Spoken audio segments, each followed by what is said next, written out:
कुमारपुर के लोगों ने 2 दिन पहले जिला शासक को ज्ञापन सौंपा था, जिस पर उन्होंने आरोप लगाया था कि उनके इलाके में तालाब की अवैध रूप से भराई की जा रही है। इसे लेकर उन्होंने जिला शासक को ज्ञापन सौंपा था और इस पर रोक लगाने की मांग की थी। जिला शासक ने आश्वासन दिया था कि बहुत जल्द इस पर कार्रवाई की जाएगी।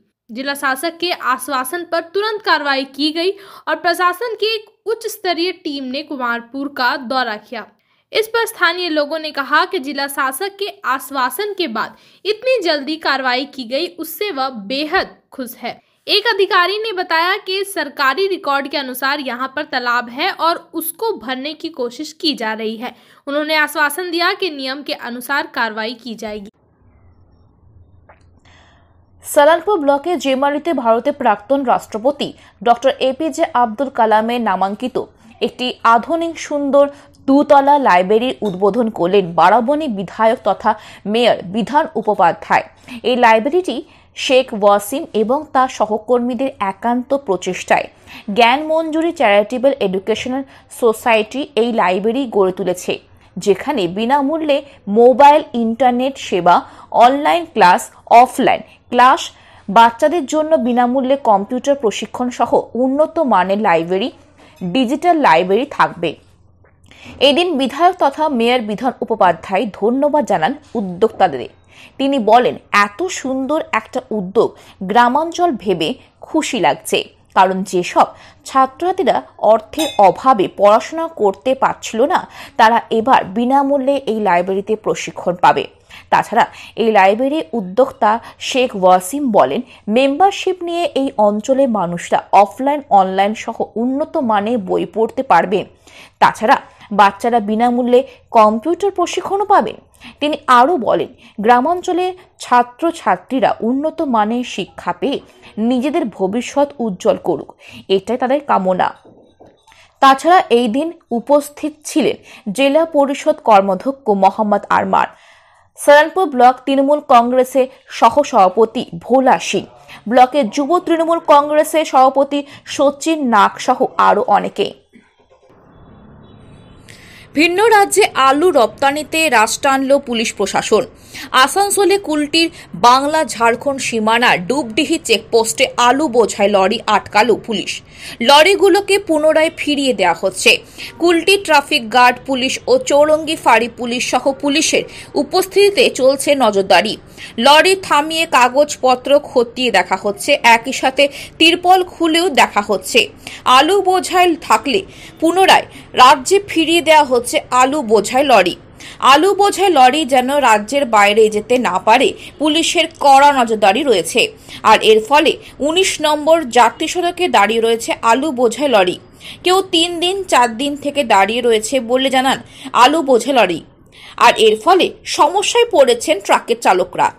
একই সাথে দাঁড়িয়ে থেকে আলু গন্তব্য না পৌঁছালে, আলু পৌঁছে গেলে আর্থিক ক্ষতি হবে বলে জানান। হাতা ঘুরতে হচ্ছে, কোথাও তো বর্ডারে ছাড়ছে নি। হয়ে গেল আজকে 4-5 দিন হয়ে গেল লোড করেছি। এখানে পরশু রাত থেকে এসেছি। আলু আছে। এটা চন্দ্রকোনা টাউন থেকে উড়িষ্যা যাওয়ার কথা।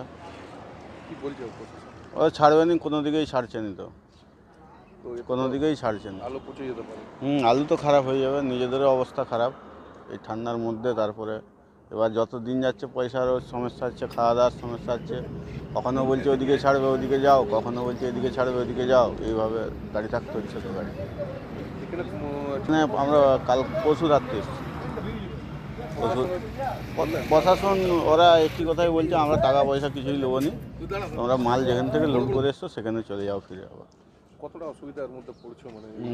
এবার সমস্যা হচ্ছে, এরা কেউ বাবুরা বলছে ছেড়ে দেবে, এরা বলছে ছাড়বো নি। হ্যাঁ, যখনই এখানে না হচ্ছে তখন আবার বলবে অন্য জায়গা দিয়ে পেরানোর চেষ্টা করো। তাহলে এখন তো এইভাবে আপনি দাঁড়িয়েছেন, আলু তো পচে যেত। আলু খারাপ তো হয়েই যাবে।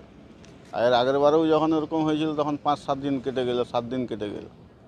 তারপরে দেখা গেল সেখানে যাওয়ার পরে হাফ মাল পচে গেছে। এটা তো ক্ষতি হয়। ক্ষতি হয়, ক্ষতি হচ্ছেও। মালিকের গৌর সিং। আলু আছে আর কোথা থেকে কোথায় যাচ্ছে?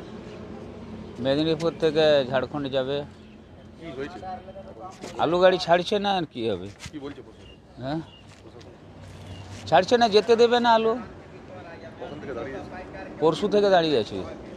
কতটা অসুবিধার মধ্যে পড়তে হচ্ছে? হ্যাঁ, অসুবিধার মধ্যে তো পড়তে হচ্ছে, কি করবো এখন, উপায় তো নেই। আমরা পেটের জ্বালায় বেরিয়েছি গাড়ি চালাতে, যদি গাড়ি না ছাড়ে তাহলে আমাদের কত অসুবিধা সে তো বুঝতে পারছেন। কি করবেন এখন? কি ভাবছেন? হুম, কি ভাবছেন? ভাববো আর কি বলুন, দেখেন না ছাড়লে আর কি করা যাবে। আলু ঘুরে যে খারাপ আলু পচে গেলে ও তো নিচের দিকে জল পড়ছে আলুর। কতটা ক্ষতি হতো মনে হয়? আলু প্রচুর ক্ষতি।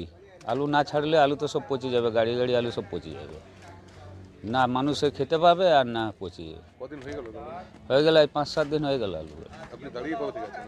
আমি এই 3-4 দিন দাঁড়িয়ে আছি এখানে। প্রশাসনের কাছে গিয়েছিলেন?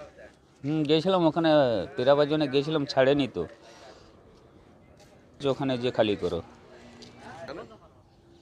সেটা বলতে পারছি না, দেখি না তো এখনো।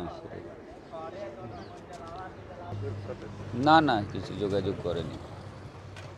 কি চাইছেন এখন? আমরা দেখছি, না হলে ঘুরে চলে যাবো আর কি, যেখানে লোড হয়েছে ওখানে যে আনলোড অনেক করে দেবো। অনেক ক্ষতির মুখে পড়তে হবে। হ্যাঁ, ক্ষতির মুখে তো পড়তে হচ্ছে। কি নাম আপনার? কিঙ্কর মণ্ডল।